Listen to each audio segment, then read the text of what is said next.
हिमाचल विधानसभा चुनाव में कांग्रेस को प्रचंड बहुमत मिला था। 68 में से 40 विधायक उनके जीत कर आए थे। तब ये कतई नहीं लगा था कि सरकार इतनी अस्थिर हो जाएगी। आखिर सुक्खू के खिलाफ बगावत क्यों हुई, कांग्रेस के विधायक नाराज क्यों हैं, इसे जानने के लिए वीरभद्र सिंह के बेटे विक्रमादित्य को आपको सुनना होगा। पूरी पिक्चर क्लियर हो जाएगी। जिस तरीके की व्यवस्था पिछले एक साल के अंदर सरकार के अंदर रही है, उसमें जो घटनाक्रम हुए हैं, जो विधायकों के साथ कहीं ना कहीं अनदेखी हुई है, कहीं ना कहीं जो विधायकों की आवाज को दबाने की कोशिश की गई है, आज उसका परिणाम है कि हम इस कगार के ऊपर जो है वो खड़े हुए हैं। प्रदेश के अंदर जो फिस्कल मिसमैनेजमेंट हुई है वो हमारे सामने है। जो गवर्नेंस सरकार की रही है वो हमारे सामने है। लगातार इन विषयों को पार्टी हाईकमांड के समक्ष भी उठाया गया है। लगातार इन विषयों को जो है वो हमारे पार्टी के और जो नेतृत्व है उनके समक्ष भी उठाया गया है, मगर उसका कोई भी सरोकार आज तक जो है वो जिस तरीके से लेना चाहिए था वो नहीं लिया गया है। और मुझे लगता है कि उसकी वजह से आज हम इस परिस्थिति के ऊपर आकर खड़े हुए हैं। अब आपको बताते हैं हिमाचल प्रदेश में कांग्रेस का खेल बिगड़ा कैसे।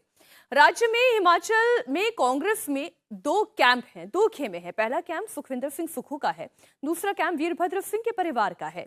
दिसंबर 2022 में जब मुख्यमंत्री सुक्खू को हिमाचल प्रदेश की सत्ता सौंपी गई, तब भी दूसरे कैंप के विधायक नाराज हुए थे। मुख्यमंत्री ने जब काम करना शुरू किया तो उनकी कार्यप्रणाली से भी कई लोगों ने नाराजगी जाहिर की। मुख्यमंत्री का वन मैन आर्मी के तौर पर काम करना उनके लिए भारी पड़ गया। विधायक जब अपने इलाके में काम नहीं करवा सके तो उनमें नाराजगी और बढ़ती चली गई। राज्यसभा चुनाव में अपनी नाराजगी का बदला लेने का विधायकों ने मौका देखा तो वो इससे पीछे नहीं हटे। नाराज विधायकों में सिंघवी के खिलाफ क्रॉस वोटिंग की। हिमाचल प्रदेश में मुख्यमंत्री सुखविंदर सिंह सुक्खू राज्यसभा के उम्मीदवार के रूप में सोनिया गांधी या प्रियंका गांधी की आस लगाए बैठे थे। हाईकमान ने अभिषेक मनु सिंघवी को उतार दिया। मौका मिलते ही सुक्खू के विरोधी धड़े ने क्रॉस वोटिंग करके अपनी ताकत दिखा दी। एक के बाद एक 6 विधायकों ने क्रॉस वोटिंग की। ये सभी 6 बागी विधायक अब खुलकर बीजेपी के समर्थन में आ गए हैं। इनके क्रॉस वोटिंग का नतीजा ये निकला कि कांग्रेस उम्मीदवार अभिषेक मनु सिंघवी और बीजेपी उम्मीदवार हर्ष महाजन दोनों को ही 34-34 वोट मिले। 3 जो निर्दलीय विधायक थे उन्होंने भी बीजेपी के पक्ष में ही वोट कर दिया। इसके बाद पर्ची से नतीजा निकला और हर्ष महाजन को जीता हुआ घोषित कर दिया गया। अब कांग्रेस कह रही है कि उनके विधायकों से क्रॉस वोटिंग करवाकर बीजेपी ने हिमाचल में सुक्खू सरकार को गिराने की साजिश रची। जयराम रमेश ने बकायदा इस बात को लेकर जबरदस्त अटैक किया। ये जो क्रॉस वोटिंग को लेकर एक साजिश रचाई जा रही है कि कांग्रेस सरकार को गिराई जाए, इस ऑपरेशन लोटस का सामना करने के लिए क्या क्या कदम कांग्रेस पार्टी को उठाने हैं। कांग्रेस अध्यक्ष ने इन 3 बड़े हमारे वरिष्ठ साथियों से कहा है कि आप सभी से मिलिए,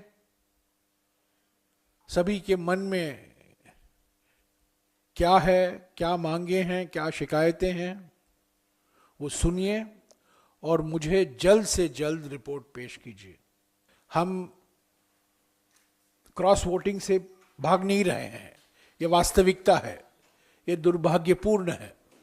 ये क्यों हुआ है, कैसे हुआ है, ये हमारे ऑब्जर्वर रिपोर्ट में उसकी चर्चा करेंगे।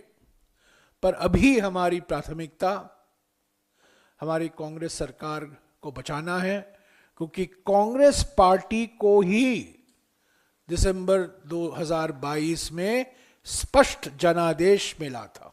पर आप जानते हैं मोदी सरकार की एक ही गारंटी है, मोदी की एक ही गारंटी है, सभी कांग्रेस सरकारों को हिलाओ, सभी कांग्रेस सरकारों को गिराओ।